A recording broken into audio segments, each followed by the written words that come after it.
Hello everyone. I am Pradeep Bhavne, Assistant Professor, Sri Vile Parle Kelwani Mandas Institute of Pharmacy, Dhule, going to brief you about gaseous sterilization. Disclaimer: please note that this presentation is made for education purpose only.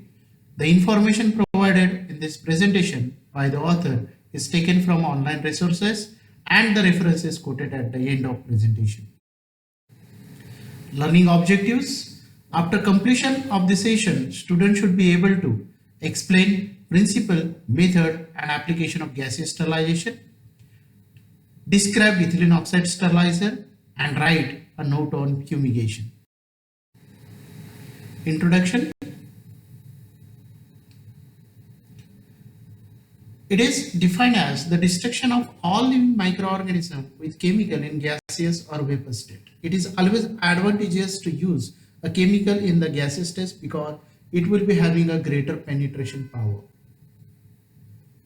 Gaseous sterilization is used for thermolabile solids and thermolabile equipments, those which are generally not sterilized by using heat, either by dry heat or moist heat sterilization. Examples of the gases which are generally used to carry out gaseous sterilization, which include ethylene oxide, formaldehyde and beta-propiolactone. Beta-propiolactone is lacking in the penetration power and it may have certain issues related to the safety as it is a carcinogenic. Therefore, beta-propiolactone is avoided in pharmaceutical industry. So basically, two gases we are generally using to carry out sterilization. First choice is ethylene oxide, and for sterilization of the area we are using formaldehyde. So let us see what is ethylene oxide and how it has been used for the gaseous sterilization. Ethylene oxide, it is a simplest cyclic ether which is colorless gas with characteristic ethereal odor. It is liquefied at 10.8 degrees Celsius and can be dissolved in water and organic solvent. But there are certain safety issues also related to ethylene oxide, as the ethylene oxide is explosive and it is highly flammable. The concentration more than 3% in air should be avoided. Either the ethylene oxide has to be used alone in absence of oxygen, or ethylene oxide is always to be used along with certain admixture gases like, for example, carbon dioxide or fluorinated hydrocarbons that are generally called as freons. The effect of ethylene oxide is generally depends on the concentration, temperature, moisture, time conditions and accessibility of microorganisms. We'll see mode of action, how ethylene oxide may be acting over the microorganism. As the ethylene oxide is powerful alkylating agent and its antimicrobial activity is probably due to alkylation of a carboxyl, hydroxyl and other vital groups of protein and other important cell constituent. Ethylene oxide can also able to react with DNA and RNA of the microorganism, and the ring in the ethylene oxide split and attach itself where the hydrogen is present on a very vital group of a microorganism. It is active against all sort of a microorganism.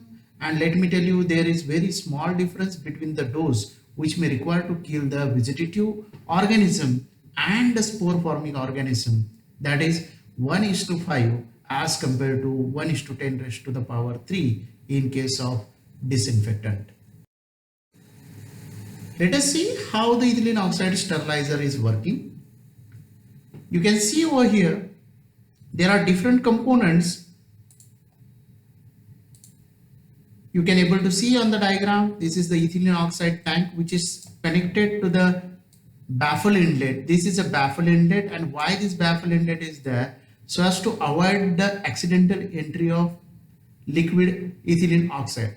As we know that ethylene oxide is highly explosive, and if the liquid ethylene oxide may enter inside the system, that may cause explosion, and that is why the baffle inlet has been provided over here, which avoid the entry of liquid ethylene oxide. Then followed by, here is the gas mixture wherein the ethylene oxide is mixed with the fluorinated hydrocarbon or carbon dioxide.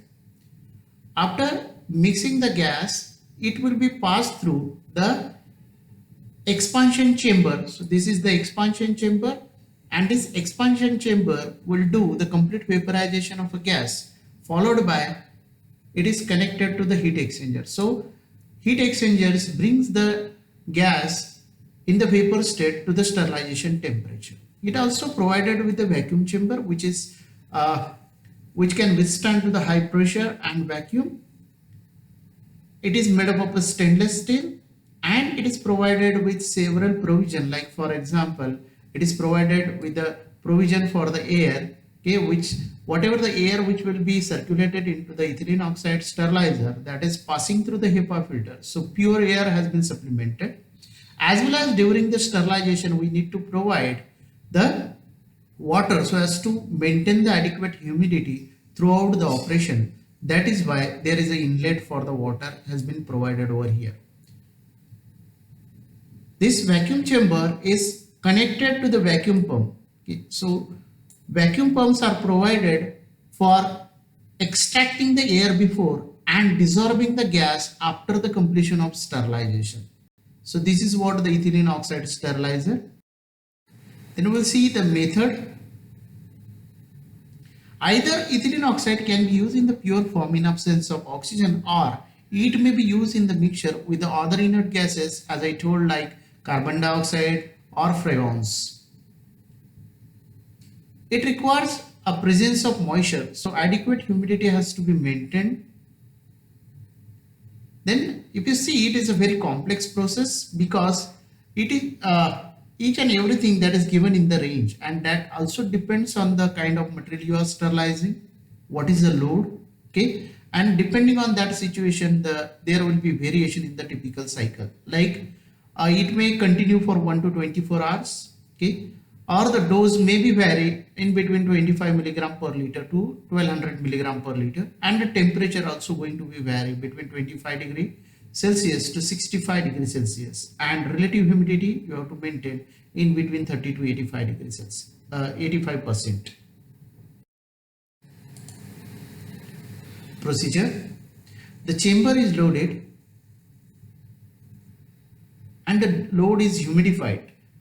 So depending on the load, we have to maintain the humidity, and the protocol or validated process accordingly we have to maintain the humidity. Humidity is required to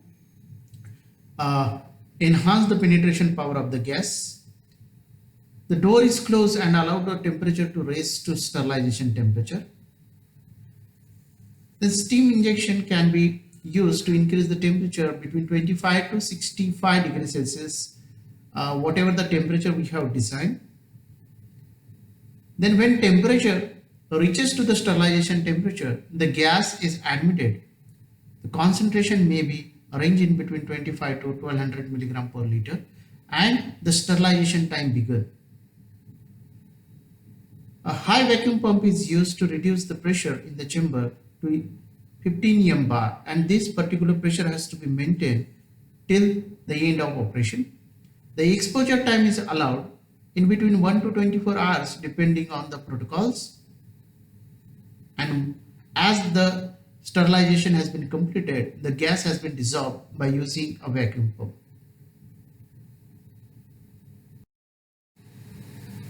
Applications: it is useful for the sterilization of powder,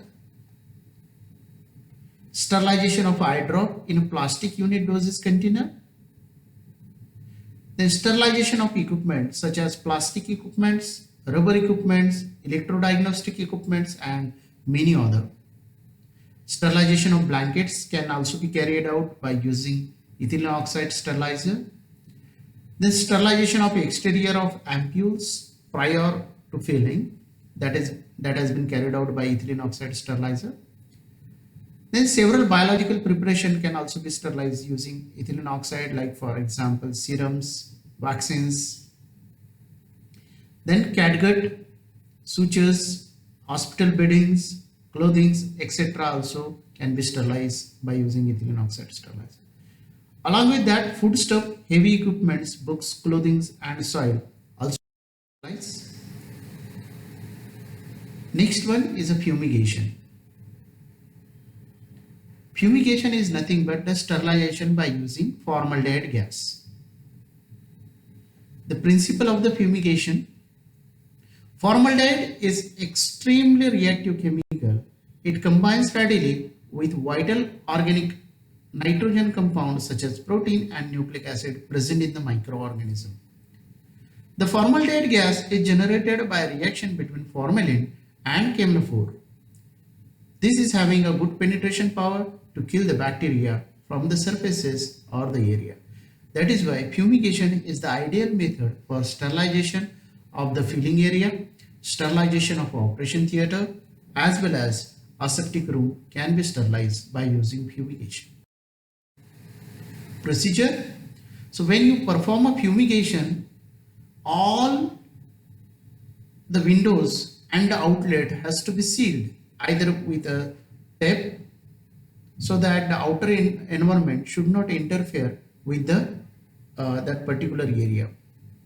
Formaldehyde gas is generated by adding 150 gram of camphor to 280 ml of formalin in heat resistant vessel for every 1000 cubic feet of the room volume. So this is the dose which has been given for the 1000 cubic feet.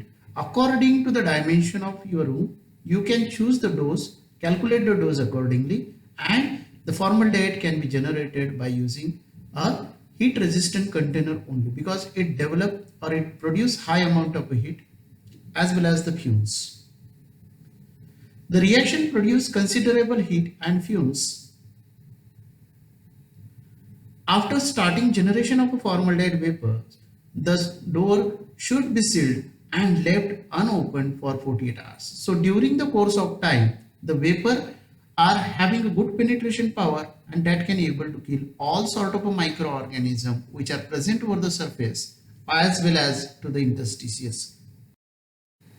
Applications of the formaldehyde sterilization or fumigation. Formaldehyde gas is widely employed for fumigation of operation theatres and in industry to sterilize area or rooms. Sterilization of blankets and other clothing also be carried out by fumigation. Sterilization of vaccines such as Salk polio vaccine. Sterilization of food materials. Finally, the references.